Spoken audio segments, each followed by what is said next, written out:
Right, joining us now, you can catch her on the Las Vegas Review Journal covering the Raiders, also the Vegas Nation podcast. She's also on 920 AM. One of the best in the biz. Heidi Fang, how you doing? Oh, back at you, best in the biz. How you doing? I'm doing great. I'm happy to be here with you guys. I'm glad everyone's healthy this time around. Oh my gosh, Mr. Yeah, last time we had you on, Soto had COVID, and he didn't wear a mask. He didn't alert us all. He just showed up to work on this Zoom platform or on this. Yes, streaming online. Hey, we are still not sure exactly. There's a lot we don't know. I haven't seen the CDC specifically say that you can't get it through a Zoom call. So, if anything, this is attempted murder by Soto. I was trying to microdose you guys, just give you a little bit of a time so you guys have built up tolerance. And we got a special guest over there too. Yes, as well, my son wanted to make a special appearance. He's here. Headbutt. That was a good headbutt, son. Here you go. Mark Coleman would be proud. You stay positive on things, right? That's a mom who covers football and MMA with his son. Solid technique. Like, no, son, if you're gonna headbutt, aim for the nose. Don't go forehead. Right? No, he went like straight into the hardest part. Like, you know, I'll work on it. Technique is everything. Tell Jonathan Abram that. Yeah. So the weird time in the season, Heidi, right? I mean, started out 3-0, lost 2 in a row. Gruden's gone, won 2 in a row, lost Ruggs, lost 2 in a row, got completely embarrassed by the Chiefs on Sunday night. Passing game is still great, still winning records, still easily within shooting distance of winning the AFC West. It's just a lot to digest at the halfway point in the season. Like, if an alien came down and asked, how are the Raiders doing right now? Like, what would you tell them?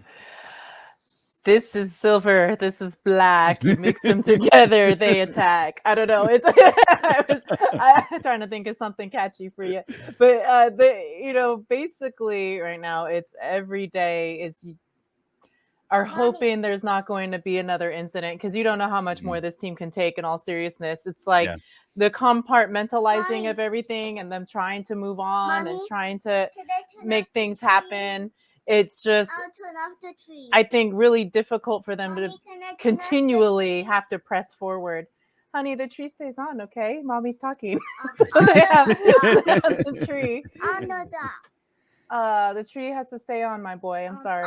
Looks great. It looks great. Yeah, it's part of my. See, look at the tree there. You want it to stay on, right? Because it looks all pretty. Looks great. Finally adding some ambiance to this show as opposed to like my clothes in the background. At least you got something nice. He's awful ambiance right here. I have my penitentiary background here. Before the flag was just all white.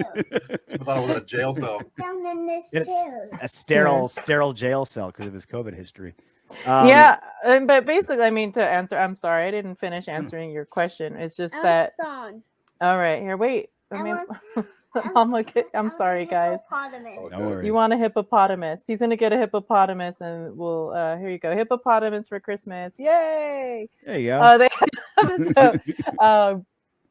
A lot going on, and for them to be able to like win when they had, and then for Bisaccia to pull off those, couple wins, I think everyone was ready to salute him and be like, yeah, it's that situation's over. And then what happens with Ruggs, that I think was really deflating for the team, not just in the sense of the emotions of it all and them trying to move on as, being NFL athletes where you have to play at the highest level, but then on top of it, you're missing a guy who is able to take the top off of defenses, and you don't have somebody that is there to replace him. And you have great assets like Waller, and you have great assets like Hunter Renfrow, but then trying to constantly target those guys, waiting for Edwards to make that next level step and jump in and be available. I think we did see flashes of him, and we could see him come on really strong as it goes into, Mommy, I want the phone. He's heavy. He's like a tank.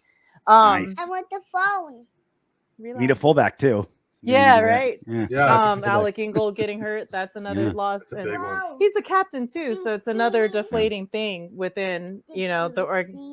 I see you. So that's just another deflating thing for them. I'm sorry, guys. It's all good. No problem. So you're in the facility, right? So you're like boots on the ground. Because when I hear, Bisaccia talk, Carr talk, the other players, like, I'm hearing what I want to hear. Like, hey, Yeah. no one cares. We got to move on. We're just worried about this weekend. We have, we have a team that cares about each other. We could overcome this. No problem, right?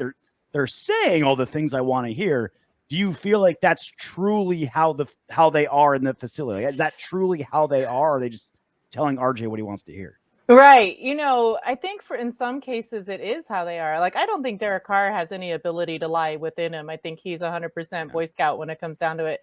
And he's been the face of this team that has been trying to get everyone to rally around everything that's been going on. And he's been the one that the next day after Ruggs had the fatal car crash that took a woman's life, he was the one taking the podium and having to speak to others. So the fact that he's been able to continually be the face and try to lift up everybody around him, I think that's a testament just to who he is. And I think that's just been remarkable how he's handled it.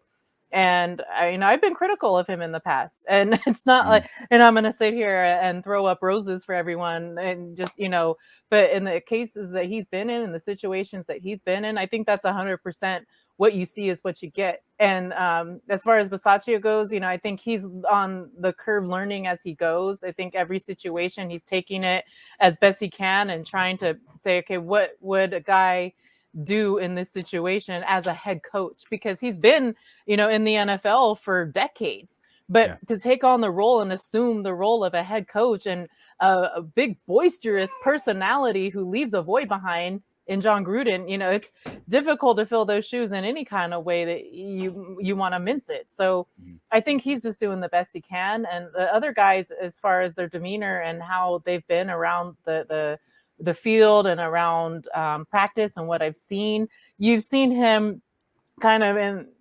the team at points that you've seen real highs from them. You'll see them joke. You'll see, like, Kenyon Drake came out with the helmet from Stormtroopers. And, Denzel Perryman's out there wearing the Deadpool mask. I thought, oh, it's Spider-Man. But I think it looked a little like Spider-Man, like with the eyes. But from a distance, yeah. He says it's Deadpool. I'm not going to mess with Denzel Perryman, but he says it's Deadpool. No. Done. Anyway. But, you think they've had their good days and then they've had their bad days, just like, as you can imagine. But one thing I really miss, RJ, and one is being able to have the access to the locker rooms, because that would really tell you the temperament after a game of how they're absorbing this, who they're talking to, how they're trying to get around the issues as a team. You can see all that vibe when you're in the locker room. And unfortunately, because of the COVID era, we're not able to see all of that stuff right now as much as we'd like to. So, we are able to see them in the media appearances when they're warming up on the field during the practice reps that we get to see. So you can see some interaction. And for the most part, I think they're all really dealing with it the best that you can expect. So with all that's happened, we have to turn it around right away. We have 8 games left. A 4-4 going down the stretch is not going to cut it. I think we have to get to probably with 17 games, maybe like 11 wins. 10 is going to be like fringy, but 11 is like, okay, you're going to make the playoffs. They have to turn it on right now. Do they have enough left to be able to get there? That's a tough question. And I think within the division, if you think it's really anybody's game right now, because you have 3 teams that have 5 wins and you got the Chiefs with 6. And it was really crucial that they took the upper hand in the game on Sunday night, which was a complete disaster. There's no other way to say it. It was just a debacle, and continually watching that train wreck until you just couldn't watch no more. But when you think about it, they are 5-4. You think about the Bengals ahead, then you have Dallas, and there's going to be some challenges, I think, in facing Cleveland on the road, and you have the Colts, and they're going to be very physical. So you have to think about how they approach those, but you can't think, obviously, as a team too far ahead. You have to deal with, what did we do against the Chiefs, and how do we correct that before you can get into everything that happens down the road. But Cincinnati is a big test. This might be their biggest test coming up ahead. Cincinnati, if you remember back when they faced the Browns, they had 41 scored against them, and then they had the bye. So did they right their ship in between that loss that they had, where I think they only scored 16 points, if I remember right? And how do they come out after having faced that kind of loss within their own division? So these two teams are both trying to fight right now to save their seasons in this game. It's going to be a big one. So Peter King, going back to like the Damon Arnett, Henry Ruggs issues in Las Vegas, Peter King, I'm sure you said it, kind of opined and kind of put it out there without putting it out there that maybe it's being in Las Vegas, right? Sin City, the strip clubs everywhere, 24-hour access to booze, clubs, the whole 9 yards. And that's just following you, Heidi. That's not Right? even following the team. That's just a Tuesday night with I Heidi. kept it off of the gram, okay? No, I'm just kidding. but he's like making the case that can 20-something-year-old brand new millionaires be able to handle being in this city? You live there. What do you make of it? Well, I'm not 20 anymore, but if I were, I might indulge. There's the opportunity to do anything. And when you go out in Vegas and your name means something to people, I've noticed they come to you and cater. I've been to Topgolf, and I know nobody knew who I was. I was just at Topgolf, and I was actually there for a promotional party that was put together ahead of the Tyson Fury and Deontay Wilder fight, the third one. And because it was a promotional party, and I don't know if this is normally how they are there, but I mean, they come to you and they just, hey, do you need something more? What can I get you? And then I'm telling you, I must have asked for one beer at one point, and then the beers just kept coming to me. And I was like, hey, no, I'm not even done with this one yet. And she's like, that's okay. We got them coming. And I was just like, man. And, and she said it was for the party, that they were just, if that was your drink for that party, because it was part of a promotional thing, they were just like, yeah, okay, they paid for 3 hours. Just, here's the beers. Drink up. Oh my God, RJ heaven, right? So yeah. Beer flows like wine. That sounds terrible, Heidi. Oh my God, how irresponsible of them. Oh Modelo man. Especial at my fingertips.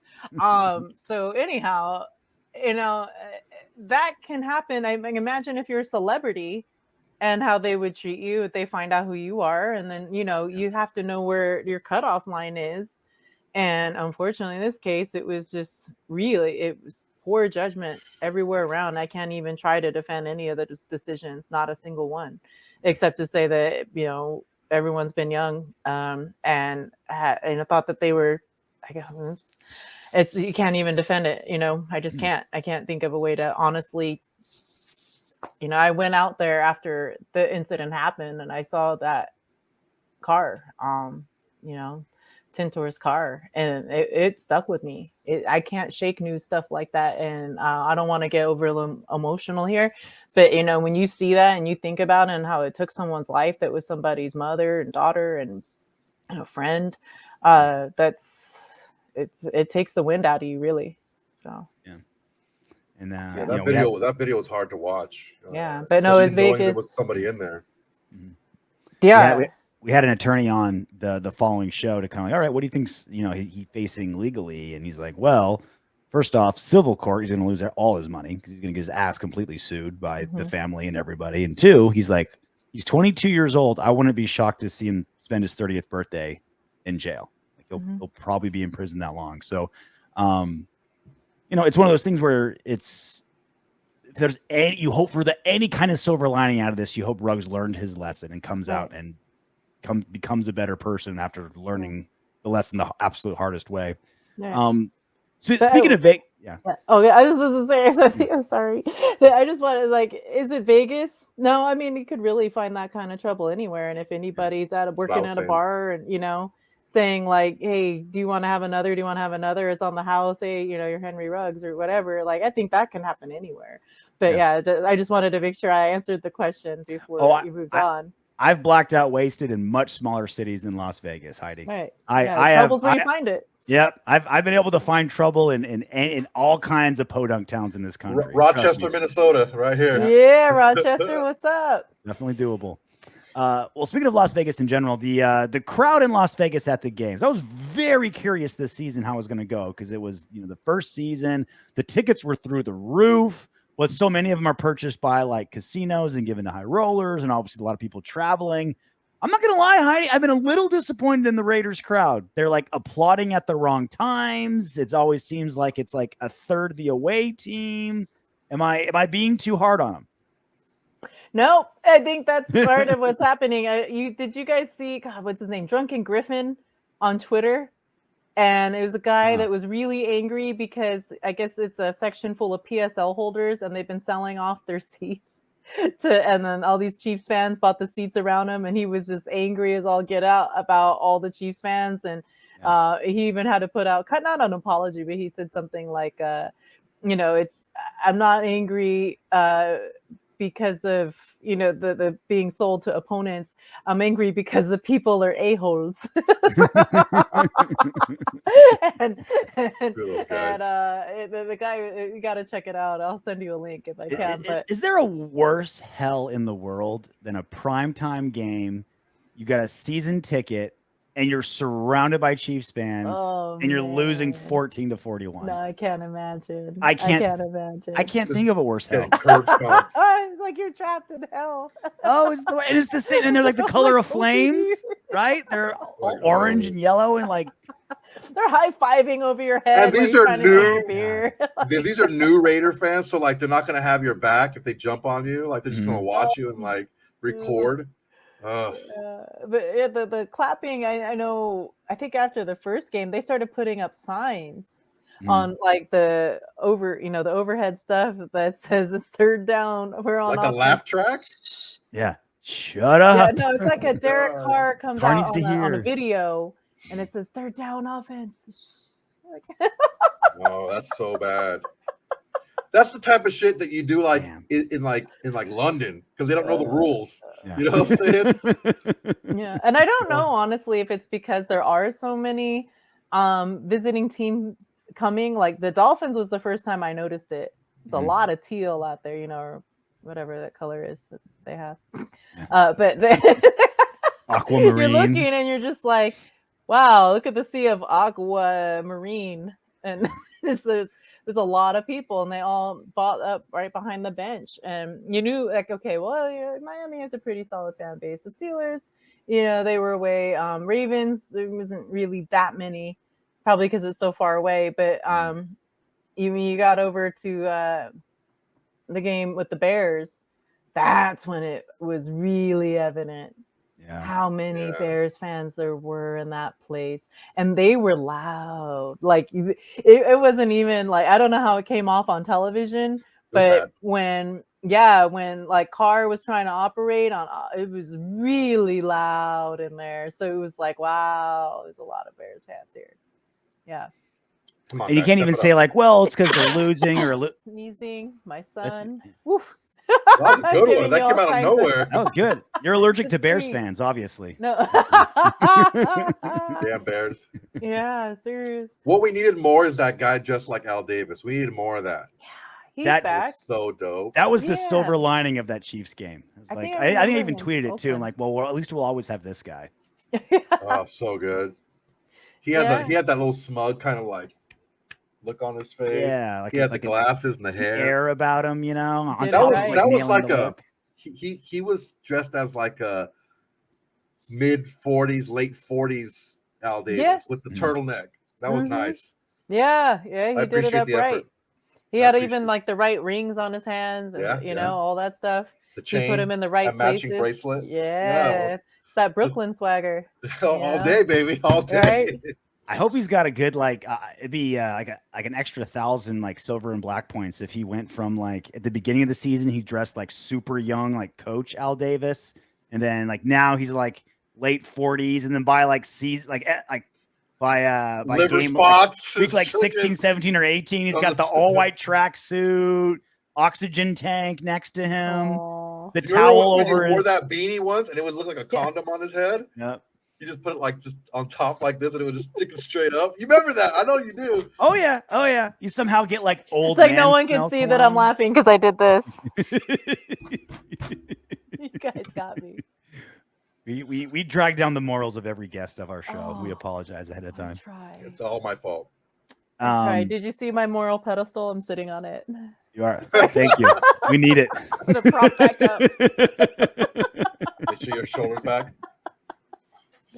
There we go. Well, Bengals coming up on Sunday. Two teams that are like basically at the exact same crossroads, same record, same position in the division, both on 2-game losing streaks. I feel like this is a big crossroads for both teams. How do you think they match up stylistically? Well, wow, that is interesting because I think they have a pretty decent run defense, and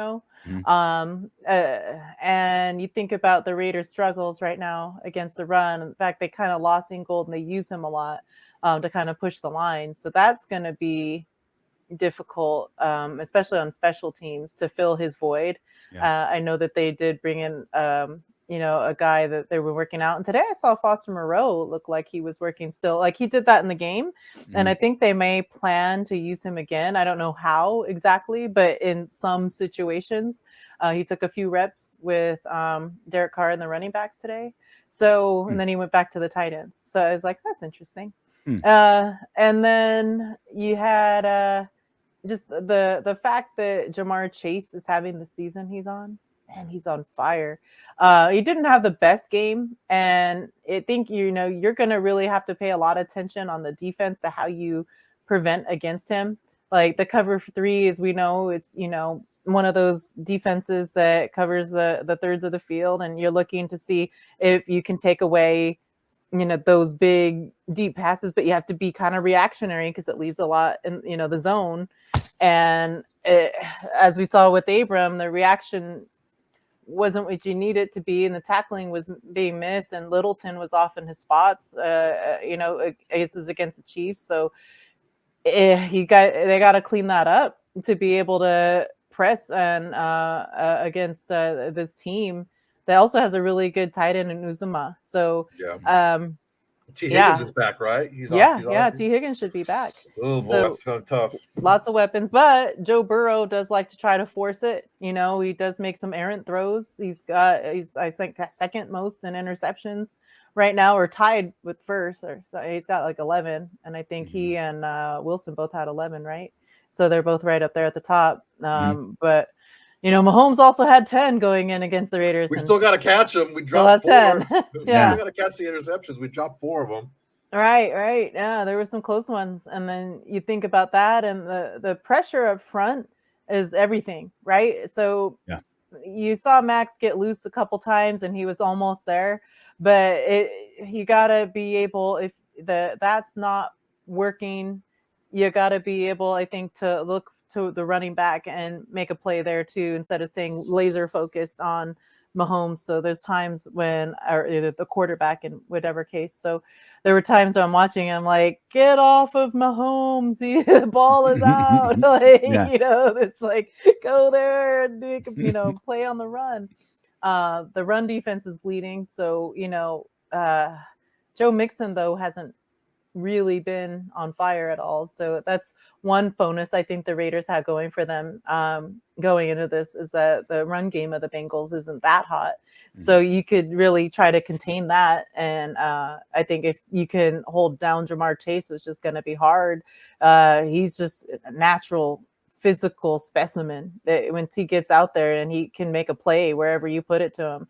He's so electric, Burrow, he's electric.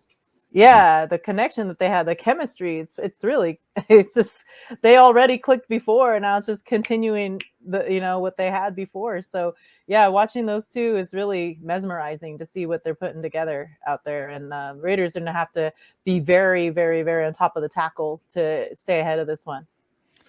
Yeah, I'm concerned for one big reason. It's a copycat league, right? And Andy Reid found a way to isolate Abrams deep a lot, and even if he was closer, if it was man coverage, whoever he was on Abram was going deep. It didn't matter who it was. And if they do that, he was targeted 9 times. He gave up 9 catches, 127 yards, and 2 touchdowns. He's just not getting better in coverage, and I'm afraid that the teams going forward are going to do the same thing. Yeah, you're right. I mean, it is a copycat league, and what we've seen with Abram is he works really well when he's playing in that box, like almost like a linebacker, kind of hybrid safety. But I think, like you said, if they take a blueprint over there, with the Bengals, and they say, okay, well, how do we exploit that as well? They're going to need to find a way to help him out on the back end, I think, or try to press forward enough that they're not giving up that deep a pass. Like, figure out a way to take it away. Like we were talking about 2 high safety looks and how that might work, but then Abram would again be out in space if you have that with Merrick. So it's like Merrick is good, but he's also a rookie, and so it's like you can't. He can't play the whole field. Yeah, he's gonna have to play the whole field if he's out there with Abram. Right. So that makes it, I think, difficult to play. And I think I saw this on Twitter, and I hate when I can't attribute who the person was that wrote it, but somebody said that when there's 2 high safety looks in the Chiefs game, that it was even worse as far as what was given up. So it's like, I guess the cover 3 was working better. Yeah. Well, when you do 2 high, you have to have Abram in coverage, and that's where you don't want Abram to be ever for any reason at all. He needs to hit the buffets, maybe put on 20, 25 and become a linebacker. Just stop with the safety. Just stop. It's not for you. It's not for him.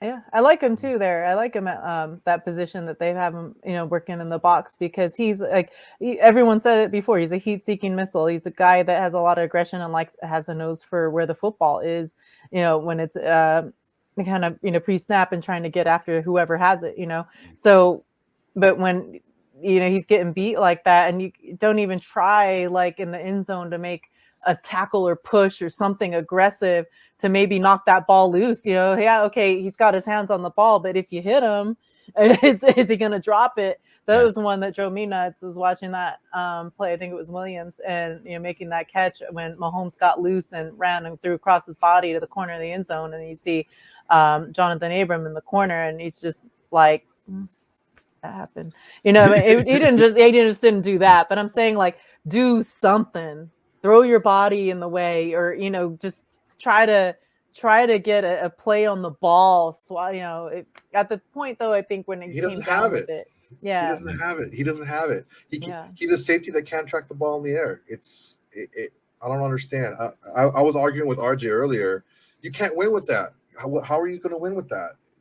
Especially now he's played competently the first 8 games. Right. It was no one can defend his play on last Sunday. Like, no one's going to even try, right? No. But he's played average or above average entire season. Now, is this a trend that other offensive coordinators are going to catch on and be a problem forever?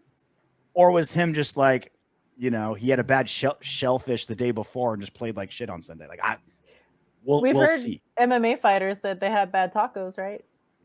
Yeah, was it Diego Sanchez at tuna tartar or beef tartar? That's what it was. Right? Yes. That one. Maybe Jonathan Abram was eating lunch with Diego Sanchez. And the tackle is not the issue. He had 10 tackles in the game. That's not the problem. The problem is he can't track the ball in the air. Yeah. And if teams figure out a way to isolate him like that, it's the same problem he had last year. He just doesn't do it well. Just to play devil's advocate, I totally get what you're saying, Juan, because I agree with that point that he had a hard time and keeping up as well. And he was getting, obviously he was getting beat. But to RJ's point as well, when you think about the first 8 games and the fact that he was also pretty much a rookie, when you consider what he's been through and the torn labrum and the injury, and then not having last year, what did he play a total of, like 2.5 games before this season? So you think about it and you're like, well, he played all last season. He played all last year. It was his rookie year was 2 years ago where he played 1 game. Okay, he played almost all of last season, I believe. Yeah, I thought he had injuries. He was PFF's worst ranked safety last year. That's right. 109.2. I remember this now. Yeah, you actually gave the stat. COVID made me skip a year. It's all good. Yeah, but you think about that and the fact how he came in, and I remember interviewing him in the off season. We did a piece with him, and he was saying how, to him, like, he just didn't have the time to absorb all the playbooks because of all the COVID protocols and stuff like that, and how he was really behind because he felt like he wasn't 100% and getting back in and all that. So like, yeah, I felt like after I saw him in the off season and getting conditioned and everything that he had been working on, like his strength and his speed and everything else, that this could be a big year for him. And I haven't really given up on him yet, because I think he's a guy that we've seen him correct his mistakes from the previous season, because I never remember he played now. But no, it was like basically like, you remember, like he would make a play and then he'd get like hot dog and and then cause a penalty, right? But he's cleaned that up, and he's cleaned up a lot of other things that he did. And then he moved into this new system, and he's in this new position that is really working for him. And well, not new position, but playing in the cover 3, I think has really suited him, and it's simple. And it's not as complex as Gunther's system was. So when you think all of that stuff over, and then how he has corrected that maybe there's still some hope for him. So I wouldn't give up on him just yet. Check out her work at the Las Vegas Review Journal. You can give her a follow on Twitter as well, at Heidi Fang, one of the best in the biz. Heidi, this is great. Thanks for coming on again. Appreciate it. Thanks for introducing us to your son, too. Someone finally took some sense on this show. He wouldn't have it any other way, it would seem. Appreciate it. Thanks, Heidi. Hey, Windbags. If you want Darren Waller to catch 20 touchdown passes this season, don't be afraid to click those subscribe, like, share, and comment buttons. Plus, your comment could be featured in the next What Up, Windbags?